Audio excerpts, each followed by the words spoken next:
Boa noite. Eu não sei qual é o horário que você me assiste neste momento.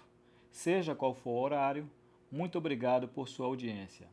Quem vos fala é professor Alípio Filho, de Manaus, no Amazonas. Sou professor universitário na Universidade do Estado do Amazonas e também conselheiro substituto do Tribunal de Contas do Estado do Amazonas. Bem, aqui são as minhas aulas, né? Se você está me assistindo pela primeira vez, eu separei 30 aulas para compartilhar com o grupo, com a sociedade em geral, aulas relacionadas à contabilidade pública. Então eu estou mostrando, através dela, como que as principais transações do setor público são contabilizadas por uma entidade governamental. Essa é a finalidade. São aulas 0800, são aulas que você pode assistir quantas vezes você quiser e são aulas também que você pode baixar o material. Tá? Então, eu não sei de onde é que você está me assistindo agora, do Amazonas ou fora do estado, mas qualquer que seja a região, você pode então buscar esse material. E aqui eu vou pedir para o Samuel colocar já aqui no vídeo o QR Code que vai te direcionar para o site das aulas. Nesse site você tem o acesso a todas as aulas por título e em cada título você vai buscar a aula gravada com o link para o meu canal no YouTube e também o material que você vai baixar diretamente. Esse material está em PDF e a sugestão é que, antes de assistir a aula, você então baixa esse material, imprima e quando for fazer a aula, quando for assistir a aula, você pode então reproduzir nesse material exatamente o que eu estou fazendo aqui no estúdio. Tá? Então, a gente transforma esse estúdio aqui numa sala de aula, numa mini sala de aula, tá bom? Com isso, você vai ter um material para guardar, para arquivar e para consultar no futuro. Eu não sei qual é a finalidade que você me assiste.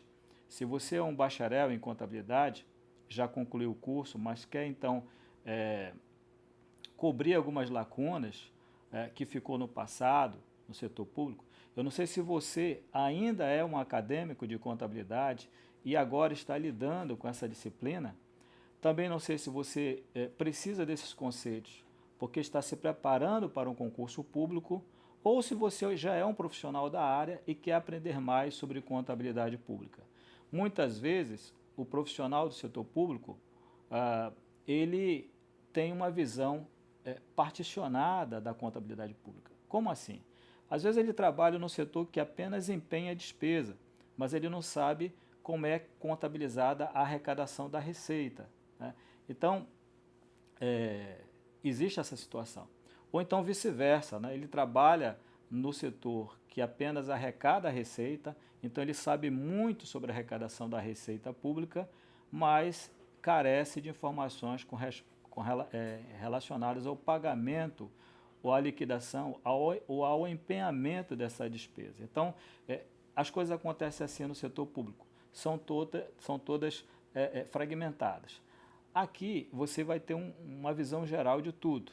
Então, a virtude do curso é exatamente essa, né? Te colocar em contato com o geral, para que você tenha uma ideia abrangente sobre como que a contabilidade estrutura, registra, discrimina, contabilmente falando, as transações, as operações que ocorrem no setor público. Então, essa é a nossa 14ª aula, no total de 30. Como eu falei, no site que você vai acessar via QR Code, você vai ter o título das contas, o título das aulas, e em cada título você vai buscar a aula gravada, juntamente com o material em PDF. Então, tudo 0800. O que a gente vai fazer na aula de hoje? Bem, nós vamos trabalhar com a contabilização da arrecadação da receita. Mas essa receita é uma receita que não tem vencimento previsto em lei, regulamento ou contrato. E essa receita ela não passa pelo estágio do lançamento.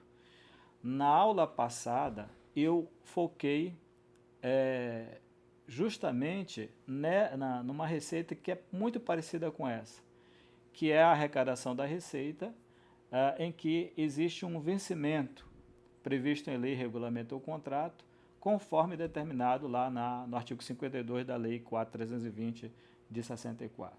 Então eu vou trazer um pouquinho da aula passada na aula de hoje para você então perceber a diferença e a gente vai avançar então no registro contábil dessa modalidade de receita orçamentária. Bacana? Bem, como eu sempre faço, eu não posso deixar de agradecer às pessoas que me apoiam nesse projeto de compartilhar conhecimento com o Brasil. Primeiramente, meu amigo Elcimar Freitas, por me ceder o estúdio. Nós estamos gerando essas imagens a partir desse estúdio aqui, né, transformando esse estúdio numa sala de aula em que vocês são os alunos e eu sou o professor.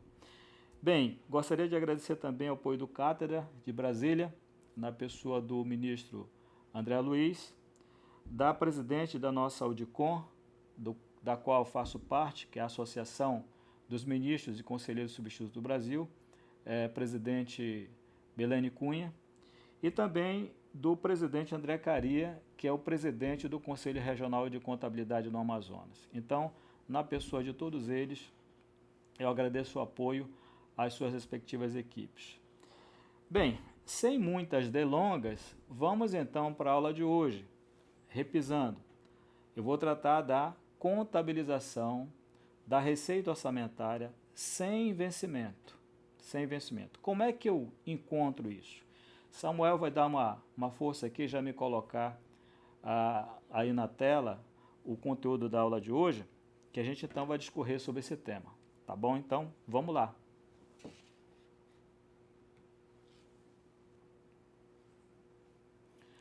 Então, pessoal, olha só. Qual é a pergunta que não quer calar? O que são receitas orçamentárias sem vencimento? Como é que eu posso entender isso? Mas as receitas orçamentárias, todas elas não têm vencimento? Né? É isso que eu vou explicar para você agora, tá? Então vamos lá. Presta atenção nessas duas modalidades de receita. As duas são receitas municipais. De um lado eu tenho o IPTU e de outro lado eu tenho o Imposto sobre Serviços. O IPTU, diferente do ISS, ele possui um vencimento, enquanto que o ISS não tem vencimento. Aí você me pergunta, mas quando o sujeito vai pagar, o contribuinte do ISS vai pagar esse imposto para uma prefeitura, ele tem uma data de vencimento. Bem, eu não estou me referindo exatamente nesse momento a essa data de vencimento. Tá? É alguma coisa que acontece antes disso. Preste atenção na próxima tela. Olha só, quando começa o ano, a prefeitura encaminha o carnê do IPTU para a sua residência, correto? Significa dizer que você já está devendo, a partir do momento em que recebe esse carnê, para a prefeitura de Manaus. Veja que você não fez absolutamente nada, não desenvolveu nenhuma atividade econômica, não pagou, não registrou, não fez nada. Simplesmente a tua condição de contribuinte do IPTU te leva a se tornar também um devedor do IPTU perante a prefeitura. É essa a condição.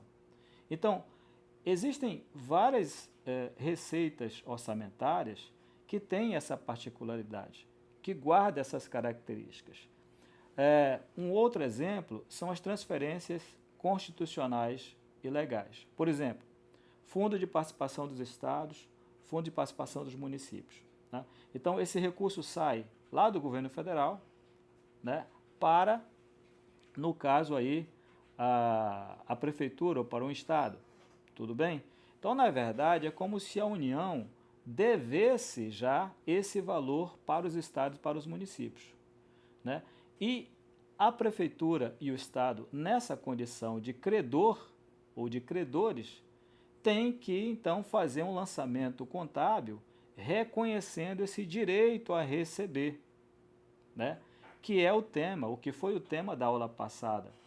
que eu tratei exatamente disso. Então, se você perdeu essa aula, vai lá no site das aulas, clica lá na terceira aula do terceiro módulo e você vai conhecer mais sobre essa modalidade de receita. Então, grosso modo, nesse caso aqui, é como se a prefeitura vendesse a prazo, tá? E aí tem o direito a receber pelo dinheiro, né? Pelo valor da venda. Então, a gente sabe, por exemplo, que uma empresa, quando ela vende mercadorias a prazo, ela vai usar a conta créditos, duplicatas a receber, contas a receber, a conta clientes, e essa conta vai representar o direito da empresa em receber o recurso no futuro. É uma venda a prazo, em que há a entrega do produto, mas não há a contrapartida financeira naquele momento.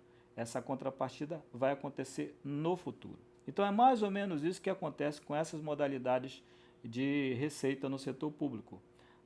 O dinheiro veio depois, porém o ente federativo já tem que fazer o seu registro contábil, garantindo ou registrando o seu direito a receber do contribuinte. Bacana? De outro lado, nós temos aqui o ISS, que de uma maneira clássica ou tradicional é um imposto que não tem data de vencimento. Vou dizer por quê. Então, quando começa o ano, digamos que eu tenho lá o proprietário de um cinema, de uma rede de cinemas, tá?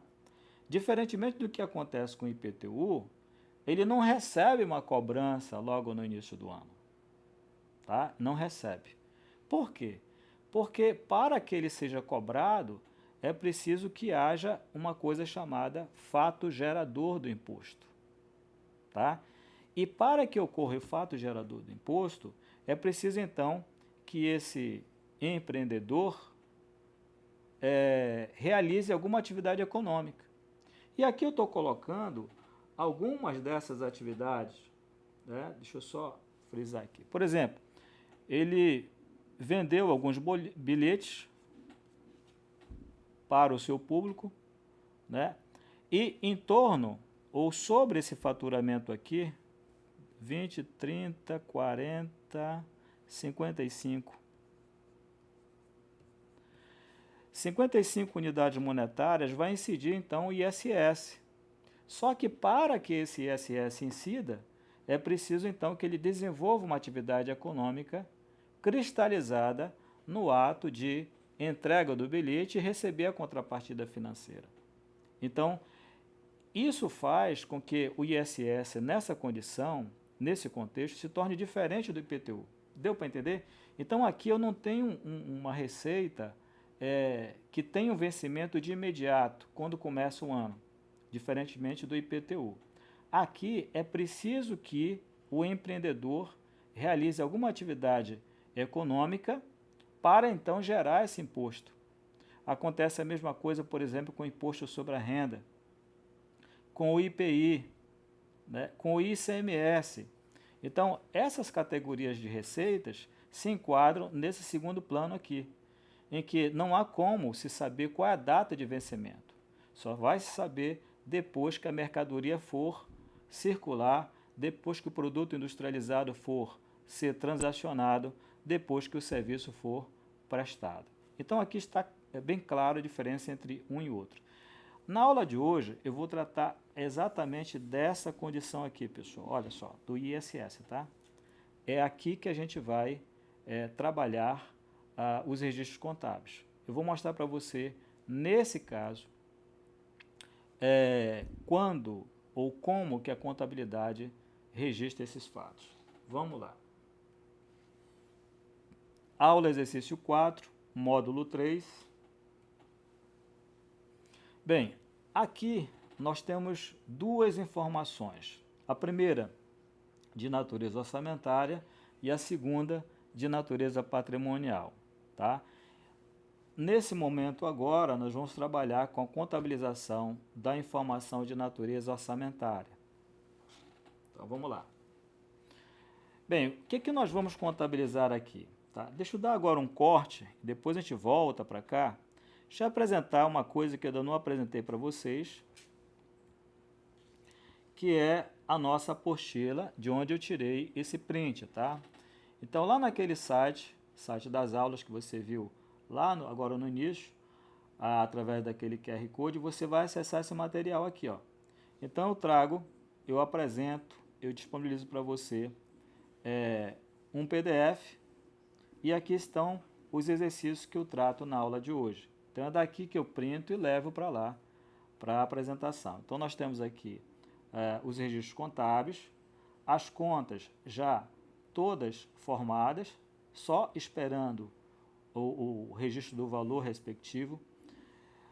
O balanço que vai ser afetado, no caso aqui o balanço orçamentário, na parte da receita, porque ele tem a parte da despesa, e o balanço patrimonial, né? Nós temos aqui também, e fechando na página 5 com a demonstração das variações patrimoniais. Então, esse tipo de contabilização vai movimentar 3 balanços: o balanço orçamentário, o balanço patrimonial e a DVP.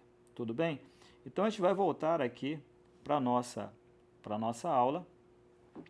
E agora sim, a gente vai dar sequência aos lançamentos contábeis de natureza orçamentária. Vamos lá. Então, olha só. Nós temos, então, essas contas: previsão inicial da receita, receita a realizar, receita realizada. Se você está assistindo a minha aula pela primeira vez, essas letras que aparecem debaixo dos razonetes, a letra P, marca o estágio da previsão da receita. E a letra A, o estágio da arrecadação da receita, que é quando a receita chega aos cofres públicos. Alípio, qual é o lançamento que eu tenho que fazer quando, então, começa o ano, né, lá para o ISS, lá, tá? Isso como receita orçamentária. Então, vamos lá. Eu faço, então, esse lançamento aqui, ó. Debito a conta previsão inicial da receita. Deixa eu só marcar aqui para você. Previsão inicial da receita, aqui, ó. E credito receita a realizar.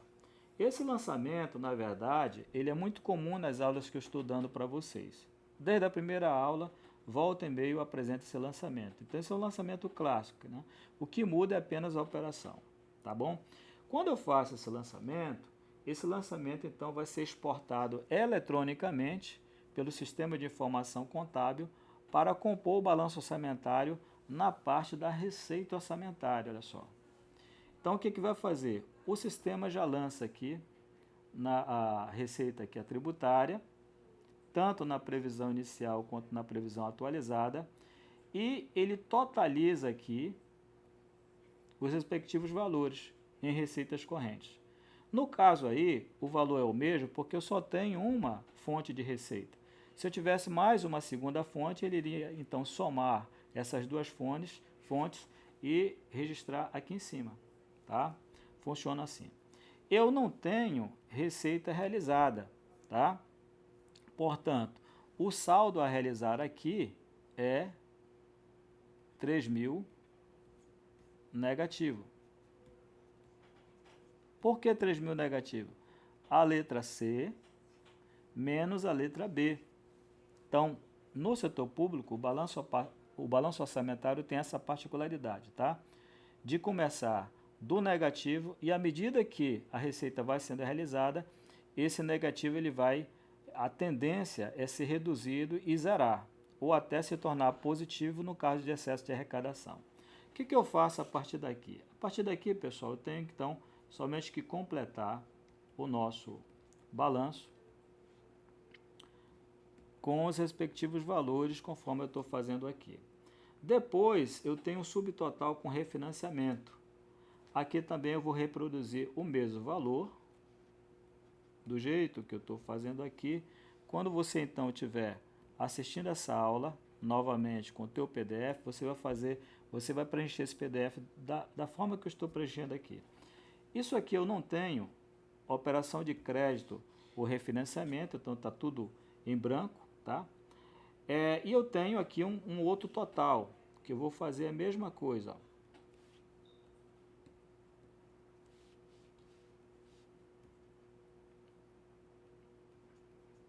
Então sai preenchendo isso aqui tudinho, tá?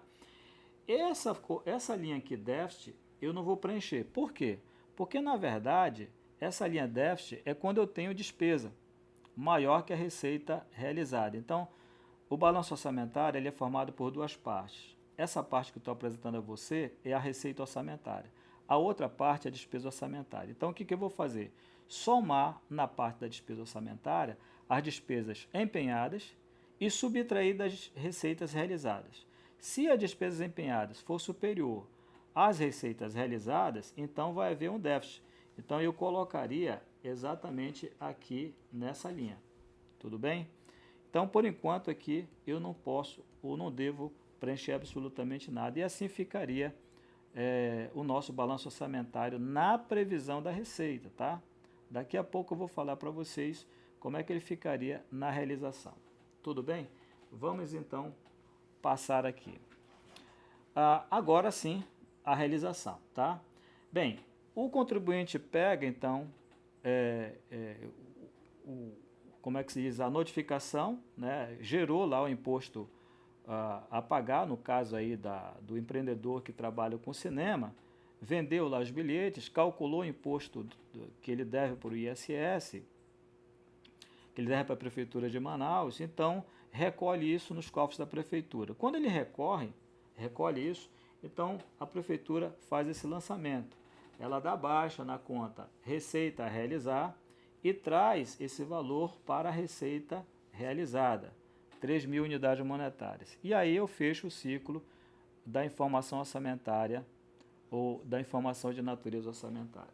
Como é que isso fica lá no nosso balanço orçamentário? Veja que a coluna da receita realizada ela é preenchida. Consequentemente, o saldo a realizar vai ser zerado. Que eu falei ainda há pouco para você, tá? Se por acaso outros contribuintes continuarem recolhendo imposto sobre serviço, isso é apenas uma previsão, o valor aqui da receita realizada ele tende a ser maior do que a previsão atualizada. Isso vai fazer com que ocorra valores positivos aqui no saldo a realizar. Esse valor positivo é o que a gente chama de excesso de arrecadação. E é a partir do excesso de arrecadação que eu posso abrir créditos adicionais. Tá? E sobre créditos adicionais, eu falei, creio que na segunda ou terceira aula do primeiro módulo, assista lá como é a contabilização dos créditos adicionais. Bacana? E aqui também eu vou apenas preencher da forma que eu estou fazendo aqui o meu balanço orçamentário. Tá? Então você, quando for fazer esse exercício, você preencha da forma que eu estou fazendo aqui.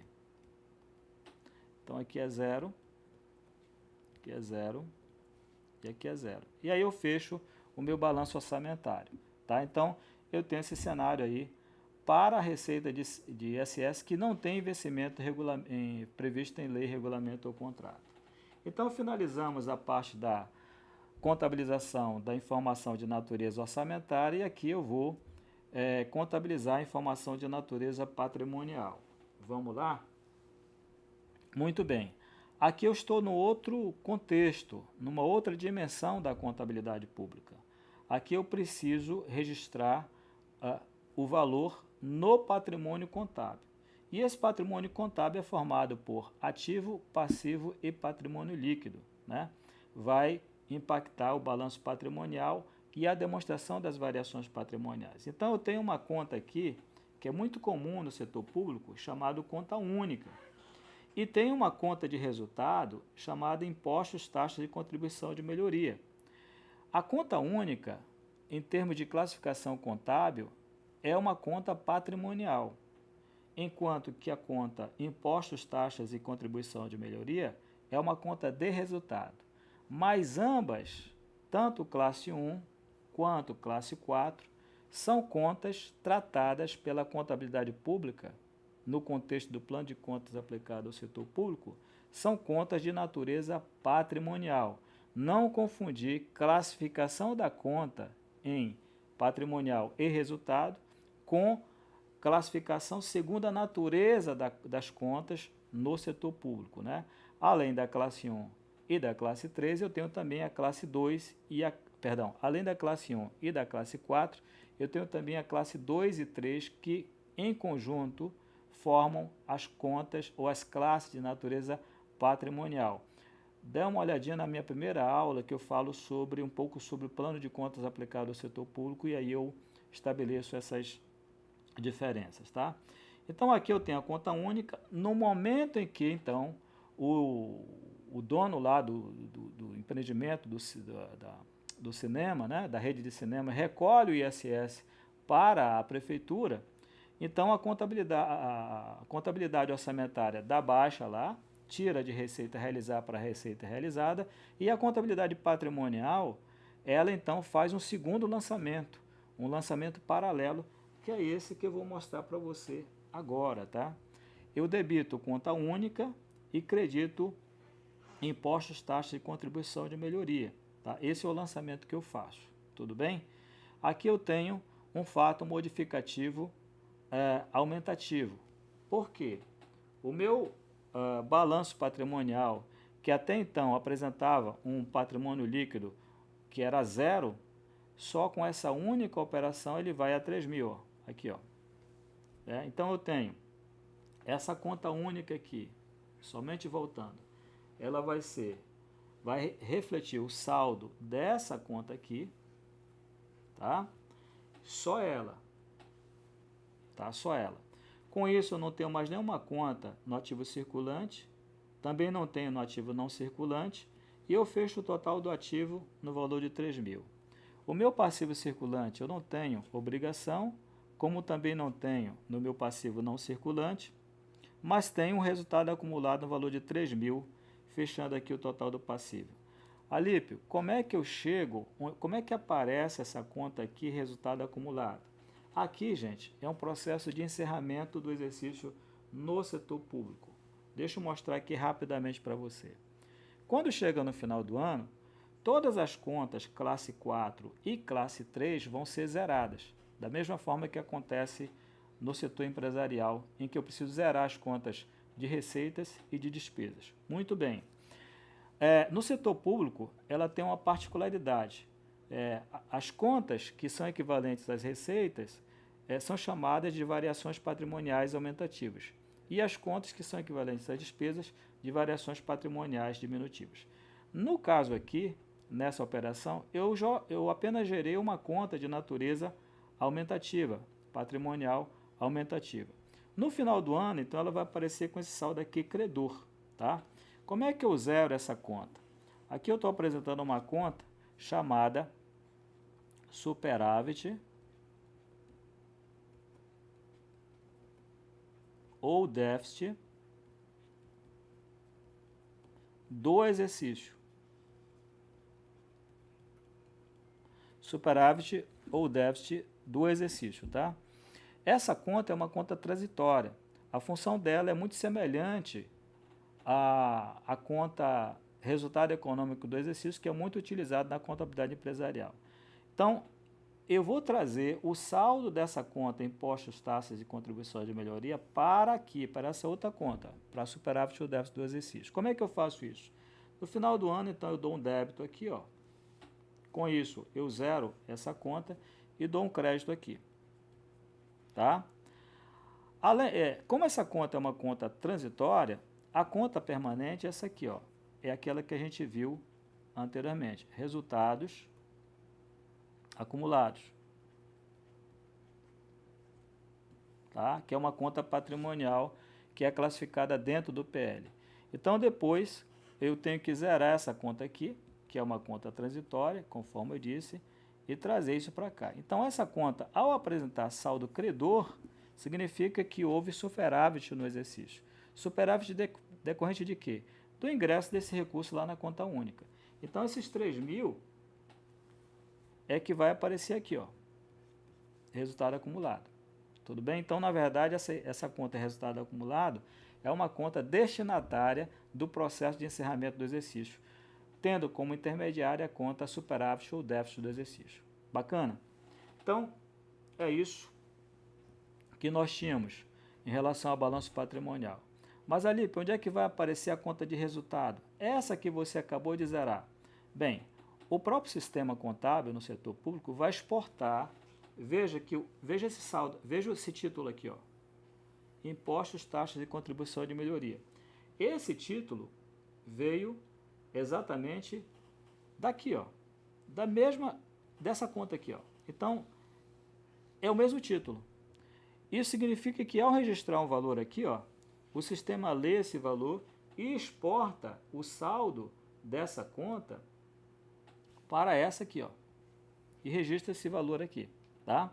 Como eu não tenho nada aqui, nem aqui, nem aqui, nem aqui, nem aqui, então eu tenho um total de variações patrimoniais aumentativas de 3.000.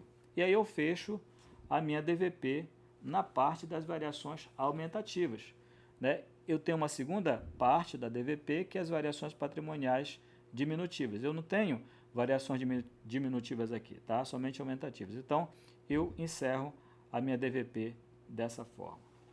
Com isso, eu também encerro a aula de hoje. Espero que você tenha gostado dessa aula e já estou trazendo para você o QR Code aqui do meu canal no YouTube, que está aparecendo aqui na tela, tá? Então é só dirigir a câmera do seu celular, aparece esse QR Code, e também do meu Instagram, Professor Alípio Filho, que você pode me acompanhar por lá, tudo bem? Eu vou trazer em breve aqui também o acesso ao meu LinkedIn, tá? Para você então também acompanhar minha atividade profissional por lá. No mais, agradecer pela sua atenção, tá? Muito obrigado, espero que você tenha gostado dessa aula. Espero que essa aula tenha sido muito produtiva para você. Reveja essa aula quantas vezes você quiser, tá? E faça o exercício da forma que eu orientei, tá bom? Então, na próxima ou nas próximas aulas, nós vamos tratar do registro contábil, da antecipação das receitas orçamentárias, que é um papo muito interessante. Mais para frente, a gente vai trabalhar sobre registro contábil de contratos no setor público, tanto a administração pública como contratante, quanto a administração pública como contratada, e mais para frente ainda eu vou mostrar para você como que é contabilizado a execução de um contrato. Por exemplo, a execução de um contrato de conservação e limpeza, de obras públicas, um contrato de publicidade, como é que isso é contabilizado no setor público. Fique comigo nessas aulas que você vai ficar craque em contabilidade pública, tá bom? Desejo a todos um ótimo dia, uma ótima noite, uma ótima manhã, não sei qual horário que você me assiste agora, e nos encontramos numa próxima oportunidade. Forte abraço a todos, que Deus abençoe a todos. Muito obrigado.